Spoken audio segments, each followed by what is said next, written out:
Hare Krishna. Thank you everyone for joining in, those who are joining us online. So let's get started our discussion. I will start with the prayers. Please join me in chanting the prayers. Fold your hands and chant along with me.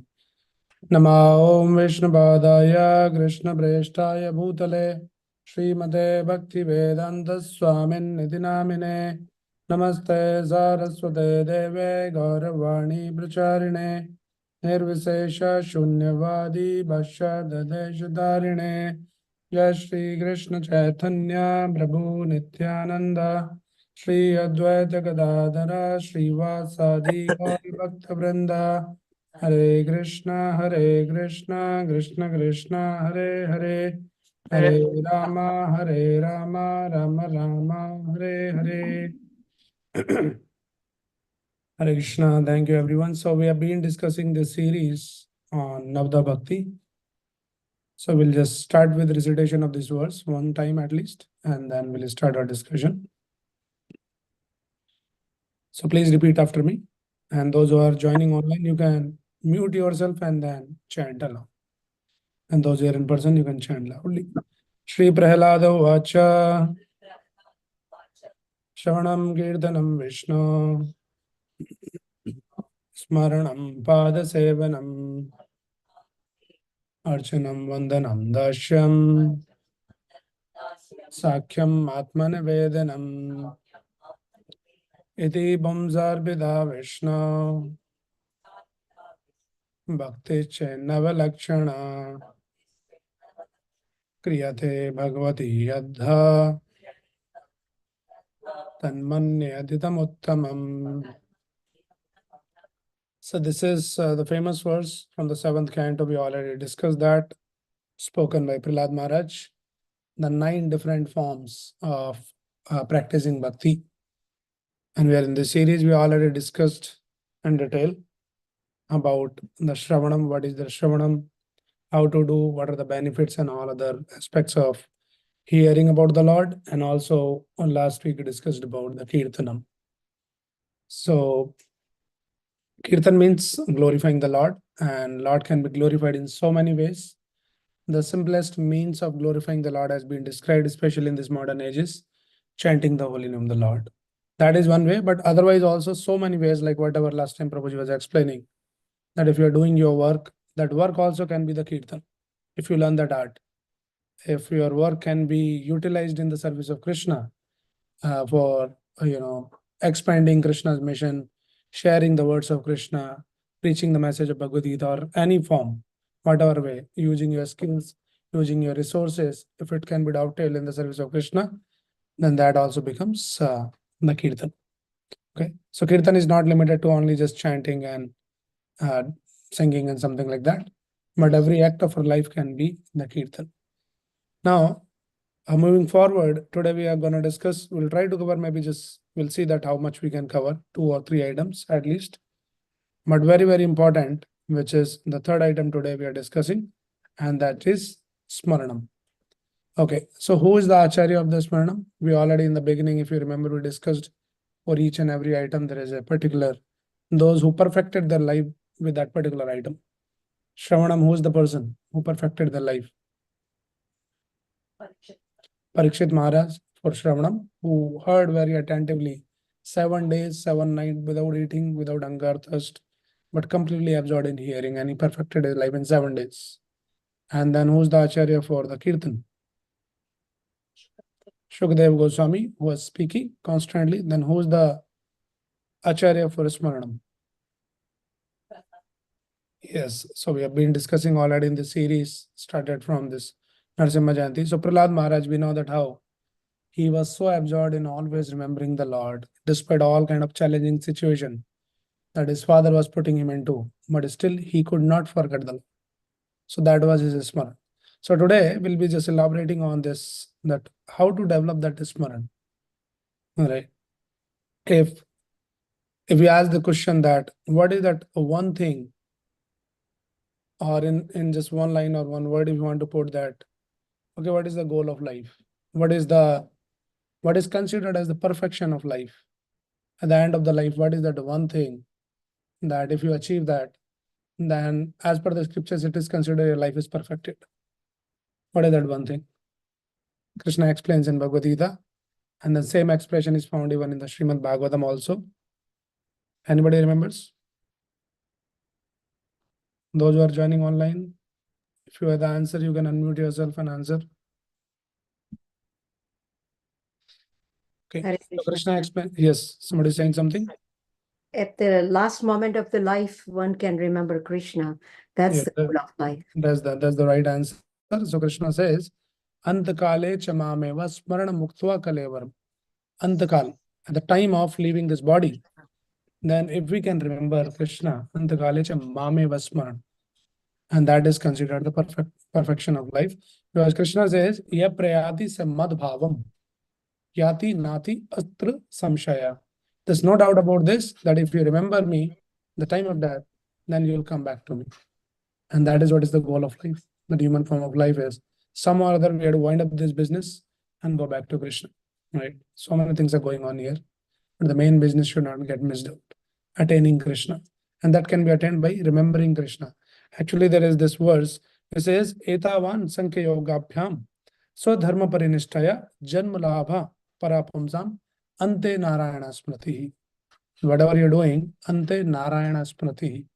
At the end of your life, if you can remember the Supreme Lord, and that is what is considered the perfection of life. So now, today we are going to discuss that what is this Smaranam and how we develop. Actually, there is another verse, beautiful verse, which comes in the Chaitanya Charitamrita. It is quoted by Krishna Das Kaviraj Goswami. So that verse also gives us the sense.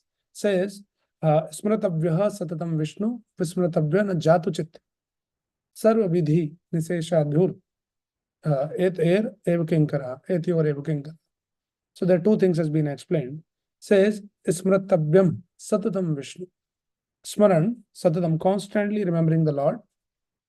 Vismratavyaha na jatu chit.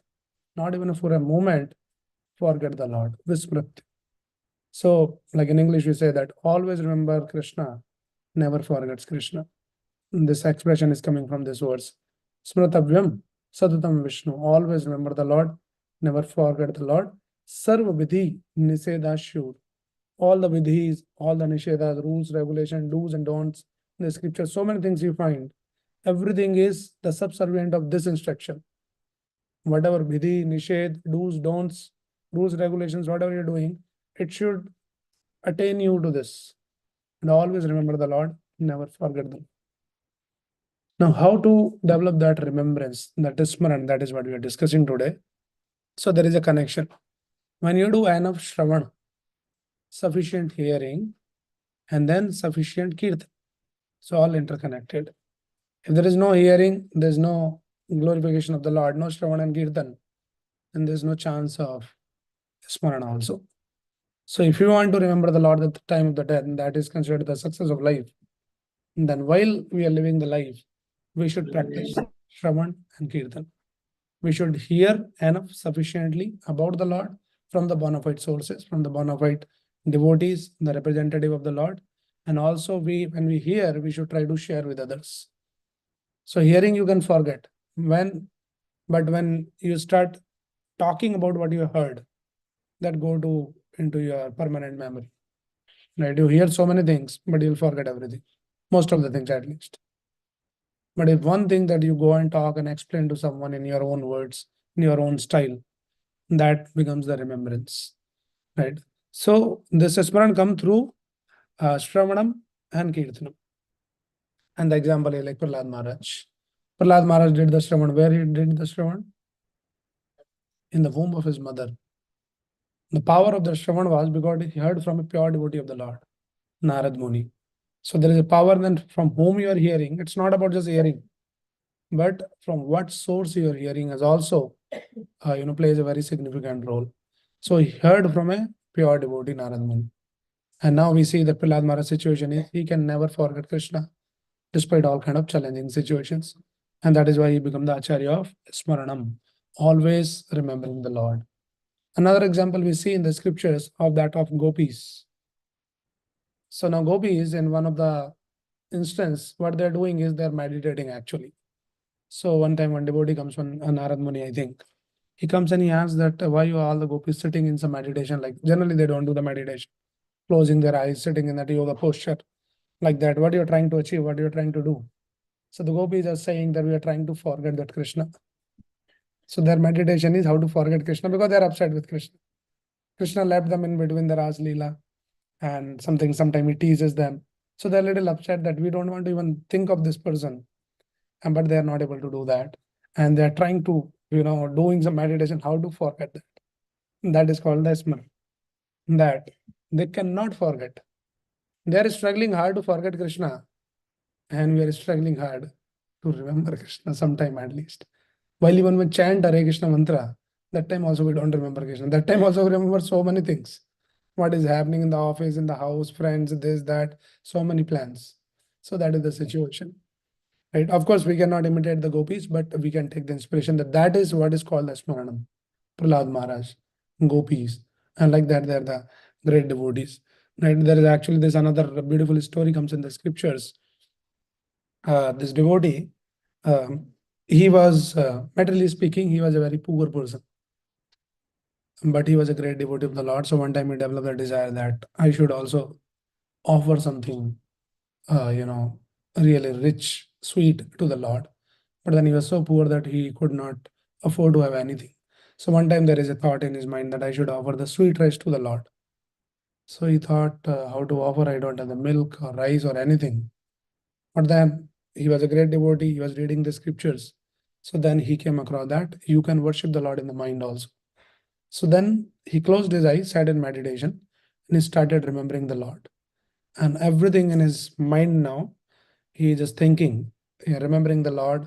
The Lord is so beautiful. I want to serve the Lord. And today I want to serve Lord the sweet rice, the kheer. So let me just go and get some milk, fetch some milk. So, okay, where is the milk available? The best of the milk, best of the cow. He goes, everything is with the closed eyes in the meditation, in remembrance. He goes and get the milk and the best quality rice. And he says, okay, I'll make the sweet. So then he started cooking the sweet. Okay, it should be, it should boil enough, it should become thick. Kheer is like rice and that milk you boil. One is you can thicken, it becomes like a rabdi, even more tastier. He was thinking like that, sweet is ready. He says, okay, I should serve the Lord now, offer the Lord. How to offer? I should offer in some golden pot. And everything, if you cannot afford, actually, but in mind, you can afford whatever you want to, right? So nice plate, gold plate with a golden bowl, beautiful, bedecked with some jewels and all that. Everything is mind. He served that. And before he was about to offer, in the mind, he thought it should not be very hot for the Lord to eat.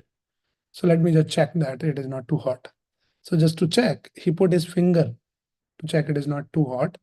And when he put his finger in the sweet rice, his meditation broke. And then he found that his finger was burnt. Actually, everything was going on in his mind, but Lord reciprocates.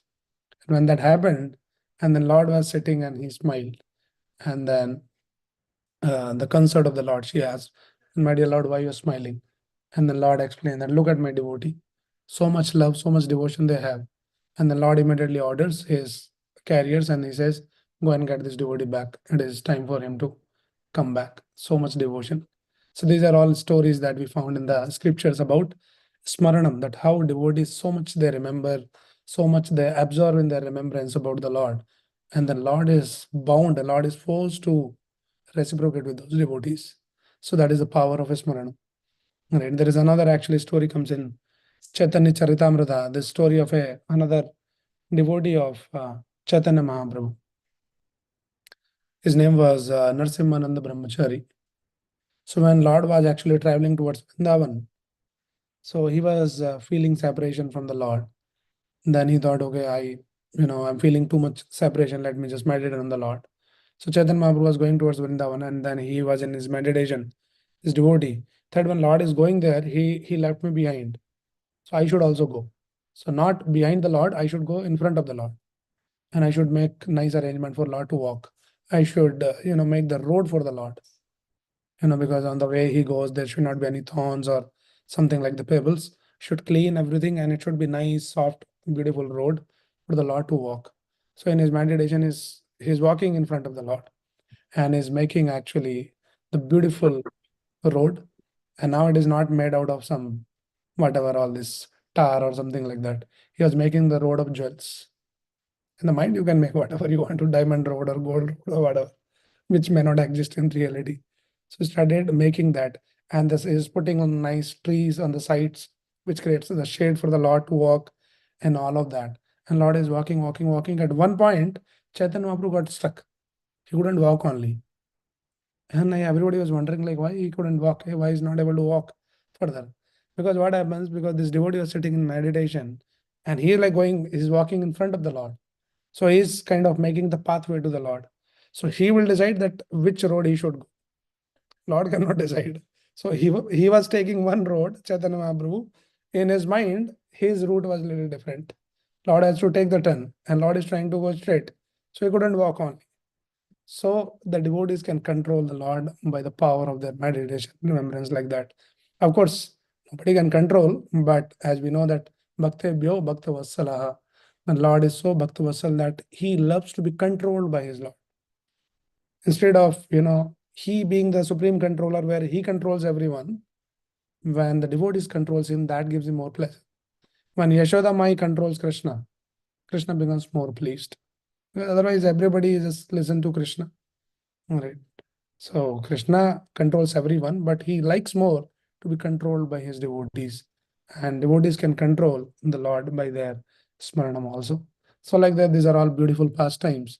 But there's Smaran come only when we develop that devotion, the real true devotion of the Lord, by sufficiently hearing, understanding about the Lord, and glorifying and doing some seva to the Lord. Then only that kind of remembrance can develop. Right. Actually, there's 5 stages of developing. There's a 5 stage of development of knowledge. That how the knowledge develops. So in the 5 stage, the first is called pratyaksha. Pratyaksha means you learn by seeing. You see something and then you talk to people and then you learn. That is one way of developing knowledge. Another is called paroksha. Paroksha means there are certain things which you cannot understand, but you see the things and you understand through the superiors, those who are more advanced, more experienced. They will tell you, and then say, "Oh yeah, if you are saying that's okay. I agree what you're saying. Maybe I cannot understand." So and then later you will understand sometime. So that is how many things we learn like that. Like the mother tell the child, and don't go, don't touch this, don't touch that, don't put your finger in the in the socket. The child may not understand the science, what is the current, what is the light, what is the shock, what is the voltage and all that. But if a child just listen and he follows, he learn that I should not do this. So this is called like the paroksha. And then it's called aparoksha. Aparoksha means we have some experience, we realize the truth to some degree, but not understood fully. Certain things we talk about the potency, the power of the holy name, chanting of Hare Krishna mantra. So we may not have understood fully that what is the power of the holy name, but some experience we have when we chant Hare Krishna mantra, how our life transforms, how our attraction towards Krishna develops. Earlier, like before, just think of your life. Before we started chanting this Hare Krishna mantra, what were our interests? Like where you would go on Saturday evenings to go to any Gita class? You will think we'll go here, some restaurant, some movie, some party, something. But how? Just by chanting, it may not be that quality of great chanting that we are doing at this point. But just by chanting, so much of transformation has happened in our life. Right. We have some experience. But still we are not understood the power of the holy name in reality. So this is aparoksha, that some experience we have. Another one is called adokshaja. Adokshaja means that we see the world spiritually beyond the senses. Like scriptures will give you the description about there is a world, another world beyond this world. And we don't have any power to see that where is another world. Even the scientists, how much ever they advanced through their Sputnik or whatever they launch, they cannot reach to that another world. That knowledge has to come from the scriptures. That is called Shastra Chakshusa. Adokshaja means which is beyond or akshaja, beyond our senses. It cannot fit in that knowledge, cannot be grasped by your senses, by your intelligence. It has to come from the scriptures only. And then the last stage is called aprakrata knowledge. Aprakrata knowledge means the Lord reveals in the heart all the knowledge. Being pleased with our seva, with our devotion, then our heart is filled with the pastime, the Leela, the Smaranam of the Lord. So that is how the knowledge develops. When we come to this level of aprakrata, then you're constantly, like it's like a TV screen in your heart. Constantly some movies going on. That movie is all about Krishna. Constantly you are in the remembrance of Krishna. Externally, you might be engaged in so many worldly things, but inside your heart, you are constantly thinking of Krishna. Right. So that remembrance, actually, that remembrance also, we can understand this remembrance in two ways. That remembrance can come. There are actually two ways, means one is direct remembrance, one is indirect remembrance. What is direct remembrance? That actually you always remember the Leela, the pastimes of the Lord, constantly going on in your heart. Now we had to remember, we had to just sit, think, oh, he told like that, I read like this. But in that stage, constantly you are in some thought or some Leela of the Lord, like that. Right. So there is this beautiful song.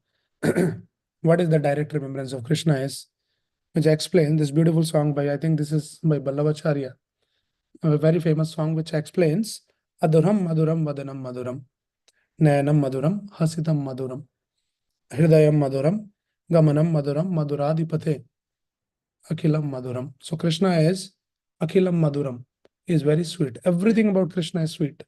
Sweet pastimes. Says Adharam Maduram. Krishna's lotus lifts, they're very sweet, very nectarian. A lot of pastimes. And then Vadanam Maduram. Krishna's body itself is very sweet, very attractive, very charming. The name Krishna itself is all attractive. Right. Krishna is very, very attractive.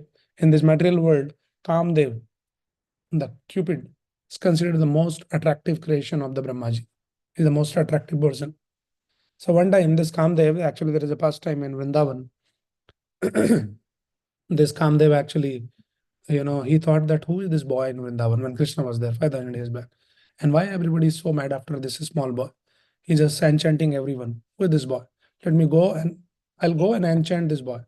He had not seen my beauty because Kamdev is the most beautiful creation of Brahmaji. So he goes with the idea to attract Krishna.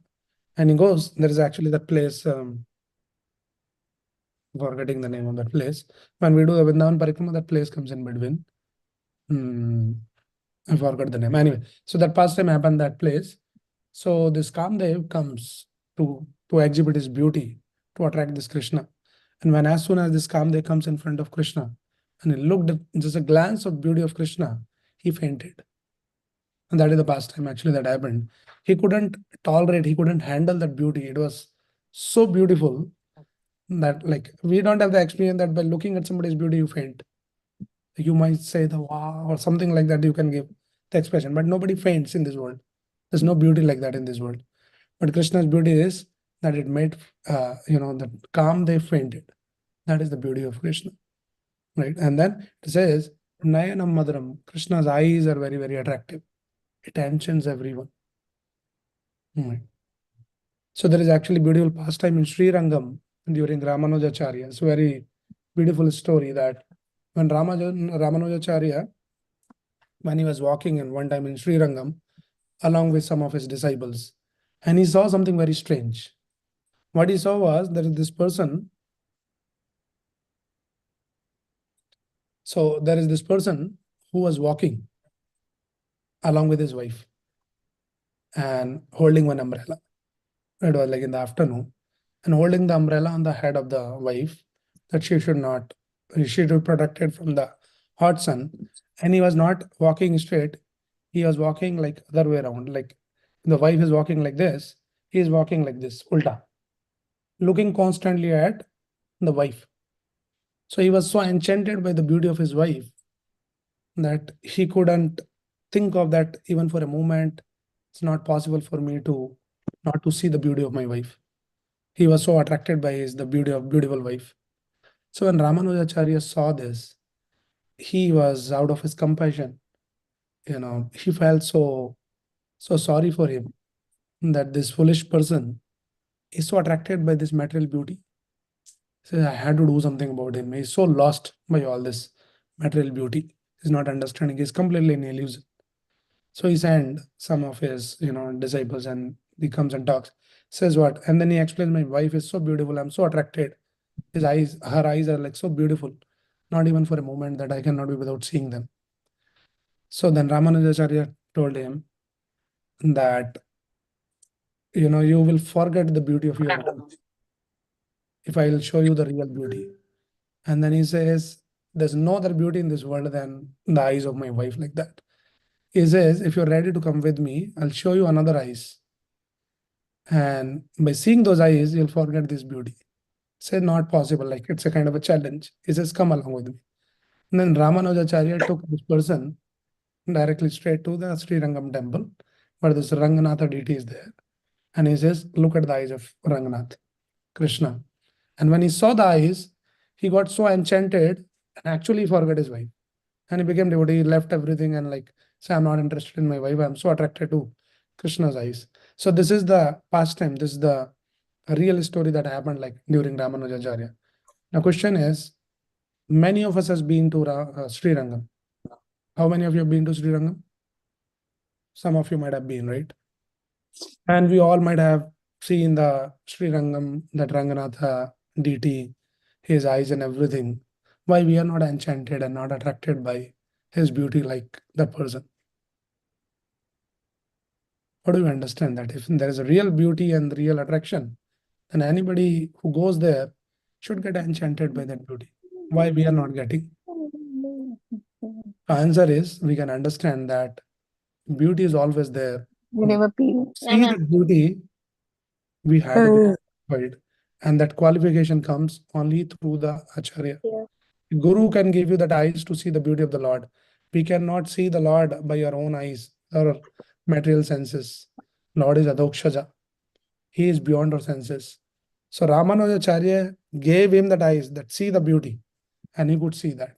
And he forgot all the material beauty of this world. So that is why it is very, very important that how we practice all these things, how we learn all this. We cannot see Krishna by our own eyes. We think that we are seeing Krishna, but we'll be seeing something else. If you really want to see Krishna, that eyes has to come through a pure representative of Krishna only. Krishna se tomara, Krishna dite paru. Tomari shakati ache. One of the Acharya writes this song.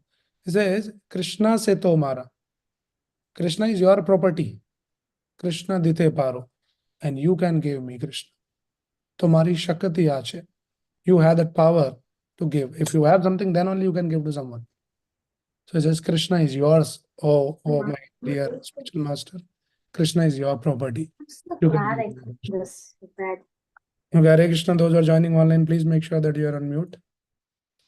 So like that, these are all beautiful pastimes that how we are talking about the Smaranam and all this. So we are talking about the direct remembrance of the Lord, that Krishna's remembrance, Krishna's beauty, Krishna's eyes, and then Hasitam Madhuram, Krishna's smile. Somebody sees Krishna's smile, he'll forget everything in this world. I'll quote one another verse from Rupa Goswami later. And then Hridayam Madhuram, Gamanam Madhuram. Krishna's heart is very, very beautiful. He has so much of love and compassion for all the living entities. No other feeling than the love. And Krishna's heart is shown when Sudama goes to Dwarika. So as soon as Sudama enters, he was like a, materially speaking, very wretched, not even clean clothes, torn clothes, very dirty looking, emaciated, and all of that. And Krishna is the king of Dwarika. 16 and 108 wives, that many palaces, people are serving him. And as soon as Sudama comes, Krishna immediately, he was sitting with Rukmini, says, Rukmini, just, keep aside, just get aside. And then Krishna also get down from his throne and then he make him sit there. That is Krishna's heart. So much love. People are so much concerned about their prestige. Like no king will offer like that. Kyo, can you come sit on my throne? By mistake also you touch the throne of the king, he'll just hang you up. So how dare you can touch you poor guy. So that is the people, the egoistic. But Krishna's heart is like that. So much love. And not only does he made him sit, but he started washing his feet. Now the king is washing, and how is washing? Not only just with water, he's washing the feet with the tears. Krishna was feeling that separation after Gurukul they met. So many years they met, and then Krishna was in tears on that separation, and he's washing his feet. That is Krishna's heart. So these are all direct remembrance of Krishna, these kind of pastimes we can remember, and then we can understand that how beautiful, how kind, compassionate, loving Krishna is. And then by thinking, remembering, hearing this kind of beautiful pastimes, and then we can get purified by that Smaranam. So like that we can go on. It's a big song, but I thought of just touching a little bit. So Krishna's Nam, Roop, Leela, Gun, so many descriptions are given in the scriptures. Should read, hear, memorize, and then share with others, and that is how the Smaran will come. So that is about direct remembrance. No, he said, "Oh, no, no, Roji, this is all nice to hear in the classes like that. But practically it won't happen. Like we don't think of Krishna at all while we are working or we are in day-to-day life. And nothing comes in our heart like all Krishna is kind and loving and all that. Somebody has to tell us, and that also we'll forget after the class. But we can reach to that state gradually. But then Prabhupada explained through his teachings that there is an indirect way of remembering Krishna. You can do the Smaran of Krishna indirectly also. And what is that indirect way of remembering Krishna is, actually there is this expression in the Chaitanya Charitamrita again, says, Sthavara Jangam dekhe na dekhe tara murti, sarvatra nij hoy deva nij spurti. So a pure devotee, he sthavar jangam dekhe na dekhe tara murti. He does not see anything except sarvatra nij hoy spurti, east spurti. Whatever he see, even in this world, a devotee, he sees only Krishna in that. Means he's not directly seeing Krishna. He's not directly talking about Krishna. But even whatever he sees in this world, he sees Krishna's presence there. For example, Prabhupada was very, very expert. Prabhupada is that devotee that he cannot see anything except Krishna. One time Prabhupada was actually walking, and then they saw there was one tree, and all the leaves of the tree, maybe it was some fall season or something, and they just fell off, And then the devotee, they're talking, Prabhupada, look at this tree, everything fell off. And then Prabhupada, as soon as he saw, says, now all the leaves fell off, and in few days you will see, to laden will all the leaves. And that is what is the Krishna's magic. Now see, it was a simple tree. Somebody said that all the leaves fell off, but see the devotee's vision, how he sees Krishna. He says that is Krishna's magic, that Krishna can make all the leaves fall, and in few days again he can put all the leaves back. Nobody can do that job. People in this world, the great scientists, they can create something which can kill the people in mass, but they cannot give life to anyone. They can take the life, but Krishna has that magic. So the point what I'm trying to say is, devotees at that eyes, whatever they see, they can see Krishna in everything. Like that. See, one time there's a very funny but very instructive pastime of Prabhupada, that Prabhupada was going in a flight with one of his young brahmachari disciple. So when they were in the flight, there was this air hostess. She was very beautiful. So this devotee was sitting with Prabhupada, one young brahmachari. He looked at that beautiful lady. And then Prabhupada looked at him, that he is looking at. And now Prabhupada saw that he is looking at her, or looked at her, not looking. And then he knows that Prabhupada saw me, that I'm seeing. So he immediately, he felt so ashamed and feeling guilty, or Paul Kulya kind of thing, in front of your guru, that you're looking at someone like that. And then he didn't know how to respond that he knew that Prabhupada saw me looking at this girl. And then Prabhupada actually asked him, she's so beautiful, isn't it? No, he was even further like that, what is this now? What to answer? And then he couldn't say anything. He was just putting his head down. And then Prabhupada says, if the creation is so beautiful, think of the creator, how beautifully it must be. So you see that how a pure devotee, he can see Krishna in everything, in every situation. So like that, there's many instances actually. One time when Prabhupada was walking, one plane was flying, and then devotee was talking, Prabhupada, and the scientist has created all this, is advancing so much. And Prabhupada said, what you're talking? What advancement? They created all this big airplane.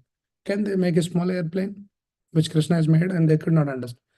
And then Prabhupada says, Krishna has created a small fly, mosquito. Oh, it is a small airplane. Can they make the small airplane like that? So look at Krishna's creation. It's not only just one way, that there's a lot of big planets are floating in the sky. That is Krishna's creation. And a small mosquito also. Now, where is the machinery inside?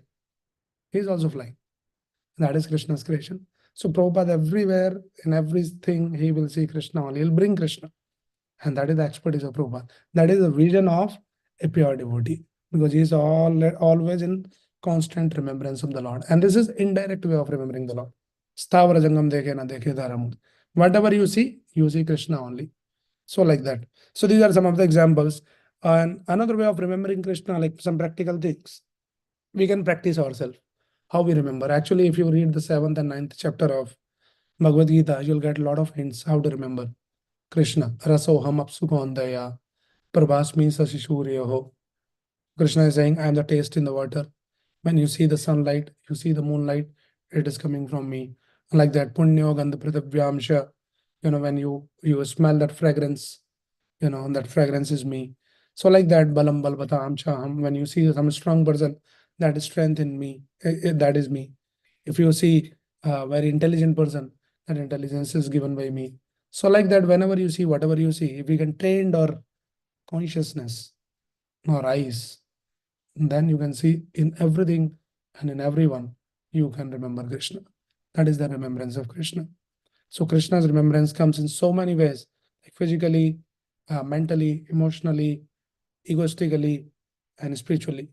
Like physically, say for example, we all need the food, daily food. From where the food is coming? Are we creating the food? You're cooking the food. You cannot create the food, right? But Krishna explains in the Bhagavad Gita from where the food is coming. Yad aditya tejo jagad bhashyate akilam. Yad chandramsi yad chagno tat tejo vidimamaga. Kamavishya cha bhutani dharyame hai mojaza. So Krishna explains in the 15th chapter, Purushottam Yoga. He says, by the sun, that the food is produced by the heat of the sun. And by the moon, the juices are given in all the vegetables and the fruits. Krishna explains that. Right? So the sun and moon has been explained in the scriptures as the two eyes of Krishna. One is hot eye and one is cool eye. So with one eye, he produces the food. With another eye, glancing with another eye, sun produces the food. And then moon actually causes the juice in the vegetation. If you eat sometimes some fruit which is like very dry or something, it's so third class, no taste only. Like some juicy fruit you get. So, oh, this is so sweet, it is so juicy. From where the juice is coming? Are you going putting? You put a one coconut tree, 20 feet tall. And where is the pipeline that on top of that hanging? Some water is going inside. From where it is coming? Krishna is explaining it is all coming from me. So you can remember Krishna just by some coconut water only. You can remember Krishna. When you eat some fruit, you drink some water, and something like that. And not only just Krishna has given us the food.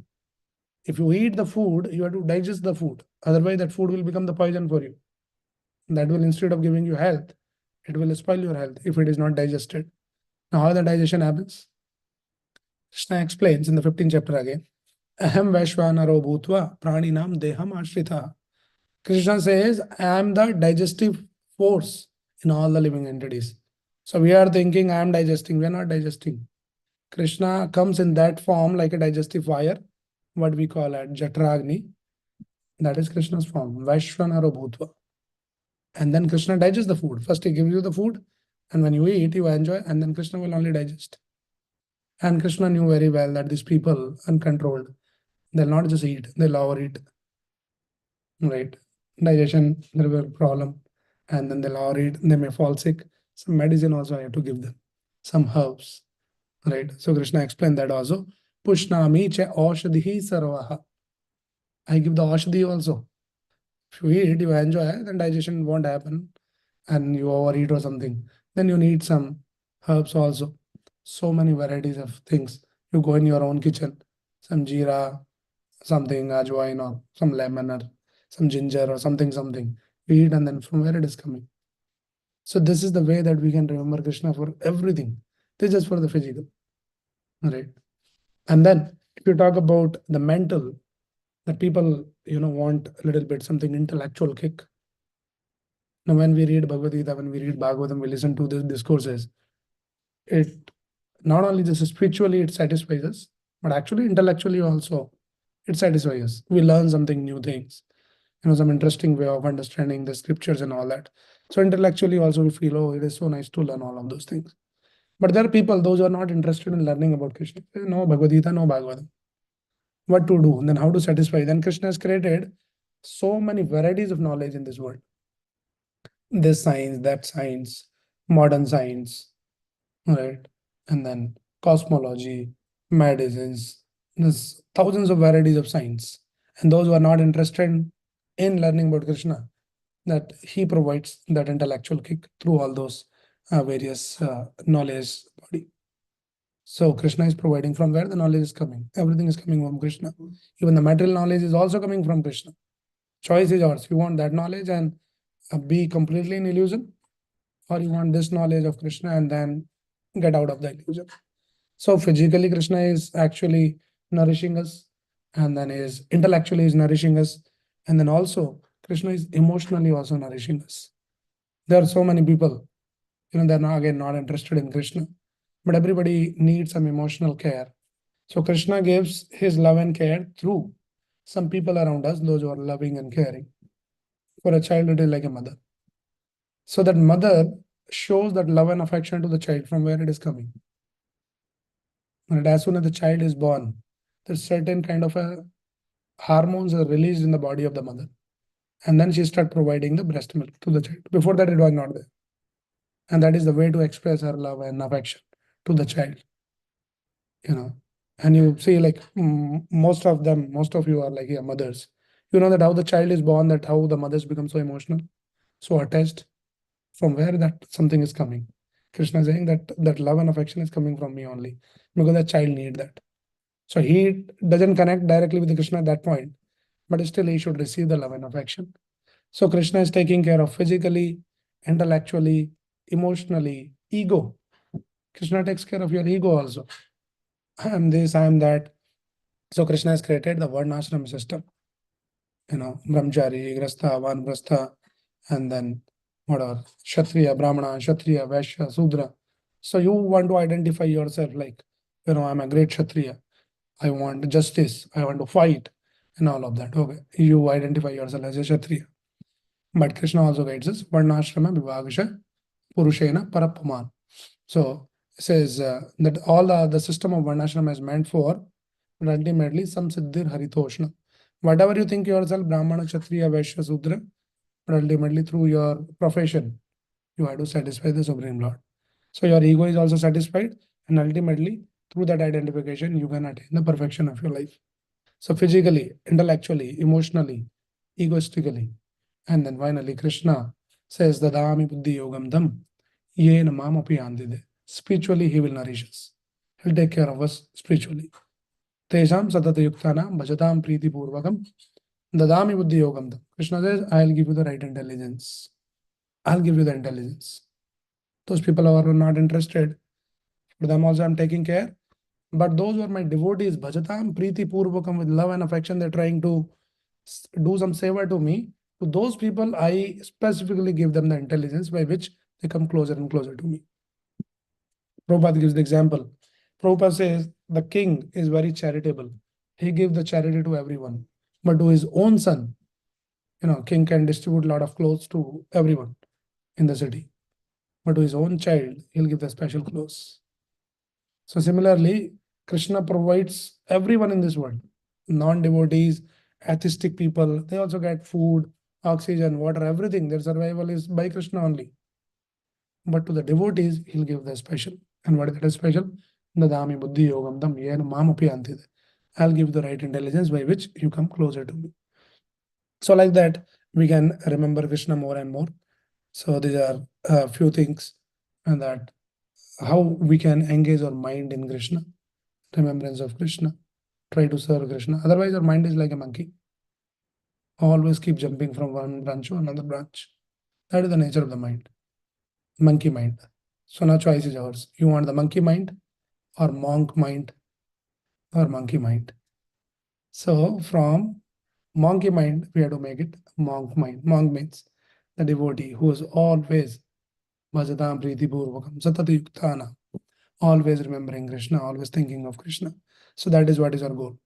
From monkey mind, we want to make the monk mind. How to make? You see, generally, if you see the monkeys, they're like by nature, they're like monkey. They don't walk straight. They walk and they keep jumping.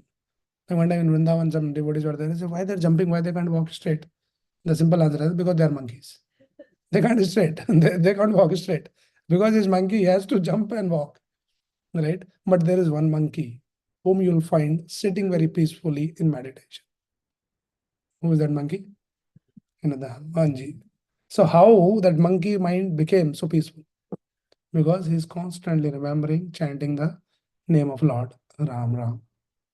And when we start chanting this Hare Krishna mantra, then our monkey mind becomes very peaceful, and then you can peacefully enjoy life. Hare, you'll be jumping like that from one branch to another branch, like that. So this is about Smaranam. Okay, I thought of discussing about the next item also. What is the next item? Shravanam Kirtanam Vishnu, Smaranam, Padasevanam. Serving the lotus feet of the Lord. Padasevanam. Pad means the feet, and Seva. Okay, so let me pause here and see if anybody has any quick question before we jump on to the next one. Anybody has any question on Smaran? What we discussed, any point or any other thought? Anybody has any idea to share more? Those who are joining online.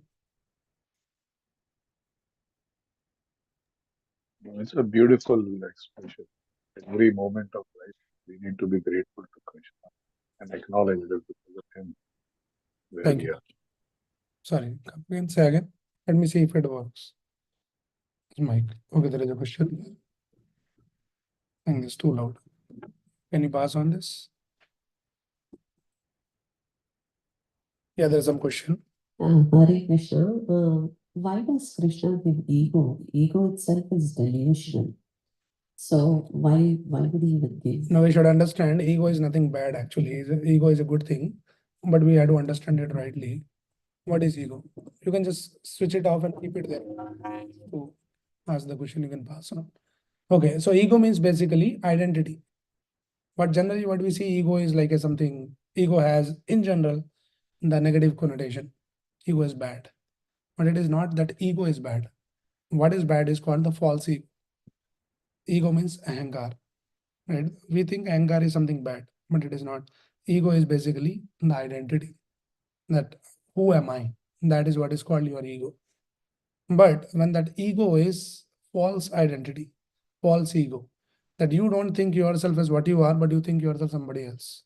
You think, oh, I'm the king, I'm the boss. You are not the boss, but still you think yourself boss, immediately you are in trouble. Like that. So scriptures guides us, Acharya teaches us that our real ego is Jivera Swarup Hoy Nitya Krishna Das.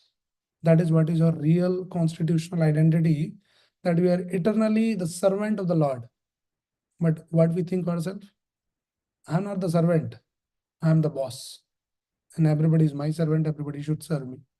My wife, my husband, and everyone, they should listen to me. They should follow what I say. That is what is the false identity. That false ego is the problem. Ego itself is not a problem. If you understand your ego, that okay, I am the servant of Krishna, and then my identity, one identity is my constitutional identity, which is I am part and parcel of Krishna, servant of Krishna, and another identity is conditional identity.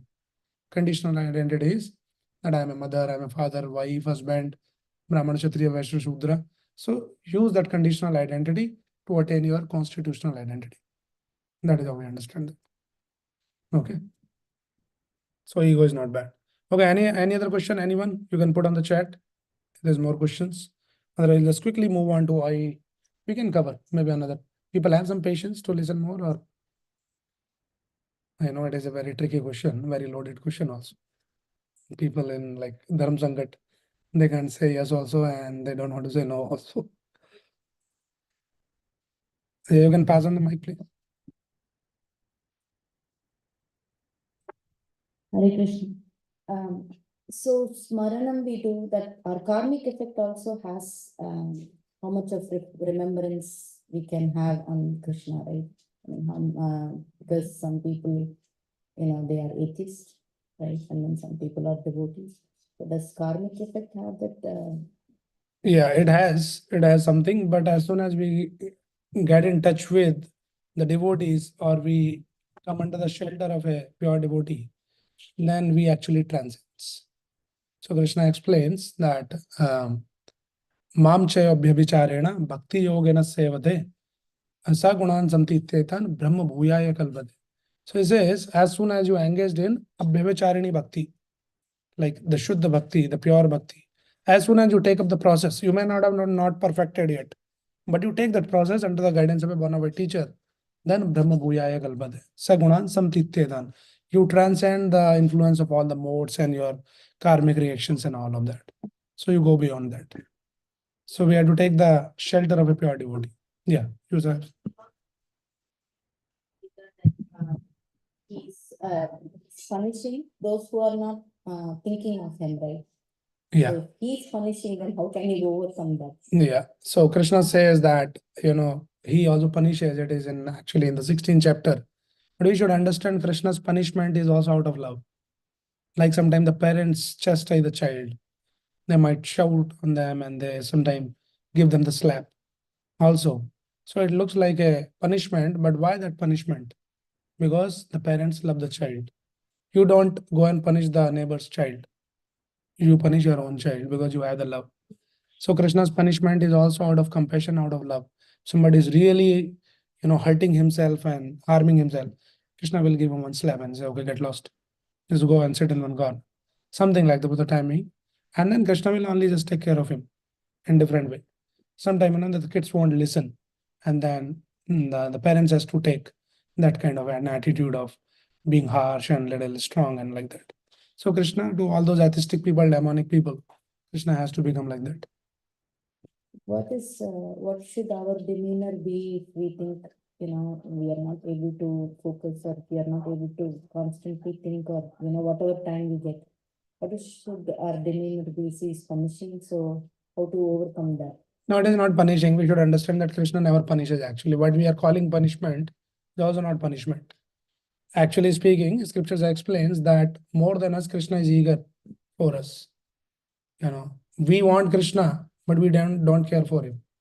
He don't want us, actually speaking, but he cares so much for us. He doesn't need us. We need him. So, but that is Krishna's love and compassion, that he will be keep creating more and more opportunities for all of us come closer to him.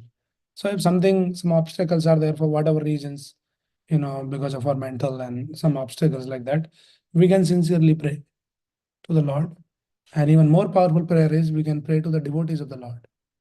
They are even more merciful than the Lord. Krishna still put some conditions. Sara dharman parityaja mamik. You just give up everything and come to me. Devotees say, don't give up anything, you first come. No problem. I will take care.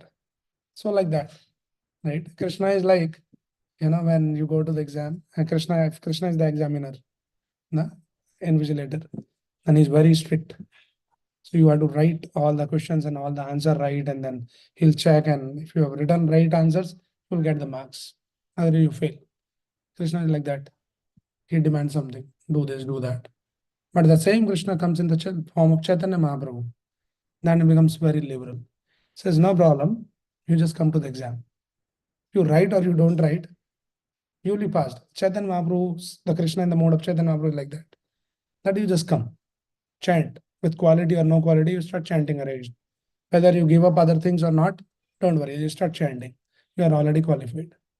But even more merciful is the devotee of Chaitanya Mahaprabhu, devotee of Krishna. And that is Prabhupada. Prabhupada has been very, very special and unique. He is like, you come to the exam and don't write anything. Krishna says, write the right answer. Chaitanya will say, you write whatever, something you write. Whether it is right or wrong, no problem.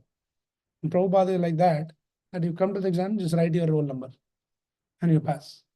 Right? Like no qualification, but still so much is given to us. So that is why we should understand that directly, instead of praying directly to Krishna, you pray to the devotees of Krishna, they are more merciful, they are more compassionate. And then by that prayer, and of course, prayer should not be just a lip service. Simply we go and talk something, give me this, give me that, I want to do that. But check with ourselves. And when I prayed so many things, am I really putting some efforts in those directions? Or simply just like a lip service? So sometimes it happens. Not sometimes, most of the time it happens. We go in the temple and we pray, blabber something, parrot-like, and then nothing reflects in our actions. So we should also try something to express that I am sincere. It's not that by your trying we can attain Krishna, but by your trying, we express that I am serious about what I spoke. I'm trying actually. And then Krishna gets attracted by your sincere endeavors. So that is how we can overcome.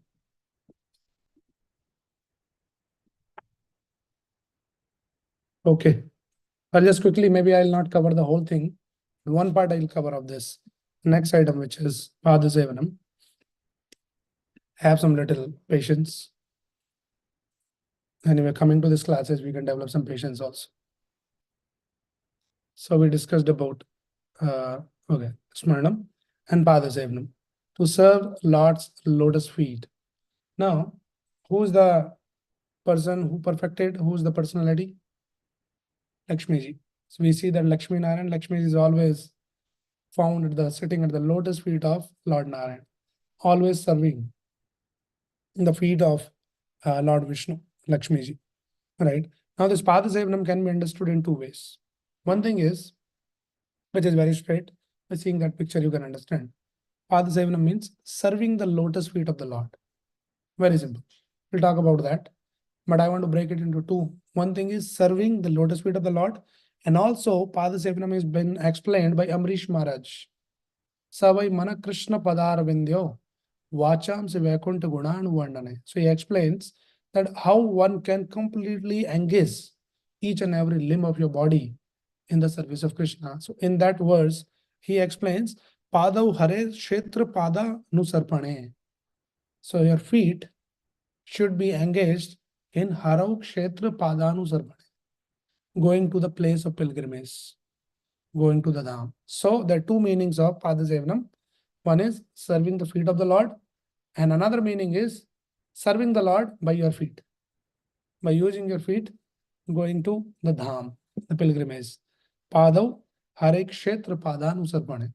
And this is the expression quoted by Amrish Maharaj. Right. So we'll discuss in two parts. Let us just talk about this one. First one, little in brief, I'll explain this Padasevanam, which is, we see this picture here that Lakshmi ji is serving the lotus feet of Narayan constantly. Now we should very carefully understand. One thing is like you can just go and serve the massage of the feet of the Lord, massage the feet of the Lord. That is one way. But even there is a deeper meaning to this picture, this image. And it is not some kind of a prototype of a male and female where one is massaging the feet of the Lord as a menial servant, and then some people, they don't understand the deep meaning, especially this modern minds, feminists. They'll say, oh, why only the women should serve, why not the male should serve? He can also sometime once in a while massage the feet of the wife. Why only as the wife should feet like that? This kind of materialistic idea might come. So we have to understand it's not literally like you have to wash, like or massage the feet, but the meaning is it actually explains that very deep relationship between the Lord and his devotee. What is that relation? The Lord, like the Narayan, and Lakshmi is like a devotee, that they're always engaged in serving the Lord, though the Lakshmi's position is, she is Lakshmi. Now, who is Lakshmi? Everyone in this world is after Lakshmi only.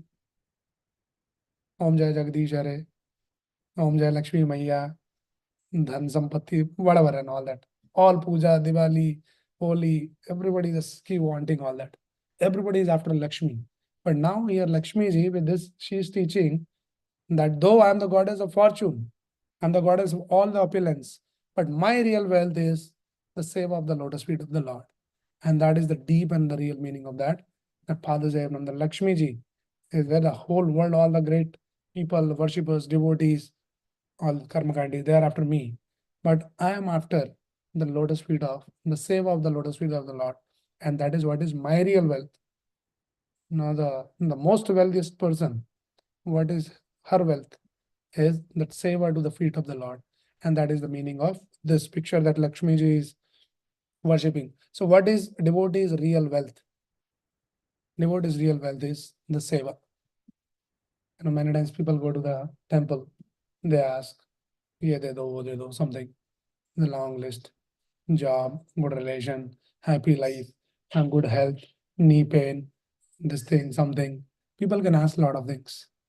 When the devotee's real wealth is, if we get the opportunity to do some little menial service to the Lord, that is the greatest wealth that one can have ever. And one should aspire for that. There should not be any other ahetuki apradihada yatma suprasidati. That is what is Bhagavatam is offering. That what kind of bhakti? It should be ahetuki bhakti. There should not be any other hetu. There should not be any other reason that I do bhakti, I go to temple because I want this, I want that. No. We do bhakti, we go to the temple, we practice whatever we practice, chanting, reading, hearing, is that we are interested in the seva of the Lord. We want seva of the Lord, and that is the real wealth of a devotee. And that is what, through this Pada Sevanam, Lakshmi is actually teaching us, right? Okay. And then there is another expression in the Brahma Samhita, which explains that what is the spiritual world looks like and what the devotees are doing. So there is actually explained that Lakshmi Shahasra Satasam Brahmase Vimanam Govindam Adi Purusham Tamaham Bhajami. So Brahmaji is saying that in the spiritual world, in the Golok Vrindavan, where Krishna is there, now there's thousands of Lakshmi. There's not only just one Lakshmi. Lakshmi Shahastra. There are thousands of Lakshmi. They're standing in the queue, waiting for their turn to do some service. Krishna, we are also standing in the queue. Can you please give us some service, some menial service? What is that service? They're trying, they're actually cleaning the dust. Now, question is, in the spiritual world, there's no dust like that. Like what we have, some air pollution here, that some dust comes and you have to clean. Actually, there is no dust actually speaking there. But still, Lakshmi ji is finding an opportunity. If I can just clean one speck of dust in the service of Krishna, and that is my great wealth. So through that attitude of seva, she is expressing that my only wealth is this seva. There's no dust, but still I'm trying to clean some dust. So we should think when we come to temple, we should go around, see some dust is there, we can clean. A lot of dust. Metal world is like that. Something when you go to some temple hall, some prasadam hall, some area, we should find that opportunity. Okay, can I clean something? Because this is the house of the Lord. Temple is the residence of the Lord. Can I do some menial service? Right? Can I clean some trash? Can I broom? Can I mop? Can I serve? Can I cut? Can I wash some vessels? Something. That is what we should learn. Hearing it is all very nice, but how we translate it into action. Seva, seva, seva. What seva? Any menial service, any simple small thing. You know, some devotees are coming. You see, sometimes devotees volunteer. They give the mala, give the charnamrat. They'll be serving in the prasadam hall. They'll be cleaning and all of that. This is seva. So it should translate into all of that. Otherwise, this intellectual activity, otherwise it will be very nice, very nice. And then there's no action item. It becomes like a lip service. So Lakshmi is teaching that she is finding some opponent. Can I just clean little speck of dust like that? So that is Pada Sevanam. Right. So Krishna's lotus feet has been explained like we are talking about this Aduram Maduram, Hasitam Maduram, Nayanam Maduram. Krishna's feet is also very, very sweet. Now, what it means like sweet, like somebody go and lick the feet of Krishna and then say, oh, it is very sweet. Actually, it is sweet also. That is how Krishna's body is. But there is another kind of sweetness that is like trans-sensory sweetness. Not that sweetness, oh, it is very mita, gatta, gatta, something like that. Sweetness means there's a lot of joy in serving the lotus feet of the Lord. And that is why sometimes Krishna wonders that what is the sweetness in serving me? He himself is confused and he can't understand. And why devotees are so enchanted, especially Radharani. Why she is so much after me? You know, so much love and affection that Radharani for serving my feet. So Krishna, sometimes it becomes beyond Krishna's comprehension. Krishna says, I cannot, as being Krishna, I cannot understand. What is the sweetness of my seva? When the devotees do the seva, how much they taste the nectar, I don't know, because I have never done service to me. I'm just receiving service. Right. I should do service to me. So that is when Krishna takes the form of his devotee. Krishna in the mood of his devotee, in the mood of Radharani, and he becomes Chaitanya Mahaprabhu. Why Chaitanya Mahaprabhu comes? There are three reasons. One of the reason is to taste the nectar of the seva of the Lord. So in the mood of a devotee, Krishna comes in the form of Chaitanya Mahaprabhu, and then he chants and he serves. Right? There is another actually beautiful pastime. This Markandeya Rishi. I think some of you might be already familiar. This beautiful song also. This is Karara Vinde Napadara Vindam. Right? Very famous song. Mukhar Vinde Vinveshayantam Vadasya Patrasya Puteshayanam Balam Mukundam Manasa Smara. So this pastime of Vadasya Patrasya Puteshayanam. So one time, this is Krishna's pastime that Krishna is lying on a Vadasya Patram, one leaf. You might have seen that. Krishna as a small baby, Krishna is lying on the leaf and he's holding his feet on in his hand and he's trying to lick the one of the thumb, that the finger of the feet. He's tasting actually because Krishna's feet are very sweet. So Krishna says, I don't know like how sweetness. So Krishna is trying to taste the nectar of his feet like that. And then the devotees are glorifying Vadasya Patra Kudeshayanam Valam Mukundam Manasa Smarami. So like that they are remembering. Right. So I'll just close with this one very interesting story. I know that we are already little running over, but I don't want to miss out on this story. And that will little make it light if I'm talking too much of philosophy.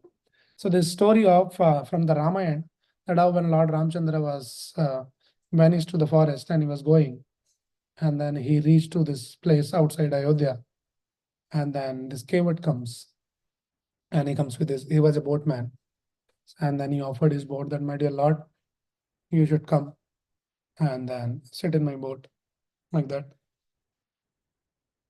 So he says, I'll help you to cross the river. So Lord agreed actually. I said, okay, you can help. So when Lord was about to enter into the boat, now this cavert is a great devotee of the Lord and they're very smart. The Shastra says Krishna Bhakta Bada Chatur. They're very smart that how to take the opportunity for more seva. The devotee's wealth is you do the seva, what do you want in turn of seva? More seva. So he's doing the seva to helping the Lord to cross the river, but in turn, what do you want? More seva. But he was very smart. So what he did? He says, my dear Lord, you're entering into my boat. But wait, hold for a moment. I had to, by the rule, like I had to check the history of the person, my customers, what is their track record, and I know your track record. And I heard from my secret sources that one time you touched one stone and then stone turned into a lady. Right. And if you touch my boat and if it turns into a lady, I'll be in trouble. I already have one handling difficult and another lady. So he said, now what is the solution? So solution is very simple. I heard that by touching the dust of your feet, the stone turned into a lady. So I want to make sure that there's no dust at your feet. So I want to wash your feet thoroughly. The Lord understands everything, but these are all Leela of the Lord and the devotees. They are loving reciprocations. Say, I want to wash your feet first before you enter into my boat. And he agreed. And then Keva took all the water from that Saryu river and he nicely washing, putting his feet on his hand like this and nicely thoroughly washing. And then nicely he was satisfied with the seva. So now looks like now you're qualified, you can enter now in the boat. So he took the opportunity to serve, do the Pada Sevanam, serving the lotus feet of the Lord. And then Lord had to cross Sita, Ram, Lakshman. They crossed the river. And when they're getting down there, so then, Mother Sita, she thought that we should not take any service in free like that. We should give him something, like as a pay or something like that. But they're already vanished. They have nothing. But Mother Sita, she was having one finger ring. So he said, that is the only thing that I can give, nothing else. There's no cash, no cards. So she took out that finger ring, gold ring, and she offered to Kevat. She says that just keep it as a pay. We don't do take any service in free. So then this Kevat is again very smart. He says, actually, this exchange won't happen between two equals. Like friends, we can help. In the equals, there's no exchange like that. So now they were like taken aback. He says, how you're equals? Like you are a boatman. You are the kings. Now for the time being, we are like banished. But still we are not equal. We are Kshatriyas. And says, can you explain more that how we are equals? So this Kevat gave a wonderful understanding there. He says that, my dear Lord, as being a boatman, my job is to help people cross the river here from one side to other side. And you also, a boatman, you help the people to cross the river, this Vaitarani Nadi, which is crossing from material world to spiritual world. So in the equals, there is no exchange, but just give me the promise when it is my turn, you will help me to cross. Now I'm helping you to cross. And he took that promise. So devotees are very, very smart and intelligent. So like that, this was in connection with all this Padaseblam. So I thought of sharing. It's a beautiful story. Okay, there's many more things to share. Probably we'll discuss in the next class. I know that we are running and I don't want to rush too much. And we'll continue. Initially we said that we had 3 sessions, but I think we'll continue more so that we can discuss in detail and understand better all this. Okay, any question, any comment, anyone? Okay. So we can chant one round of Hare Krishna mantra now together. There's no question. So please keep joining and keep sharing. Those who are joining online, share this message in your friends group and invite them so more people will come and listen Krishna Katha. They'll also get benefited and learn something about Krishna. Okay.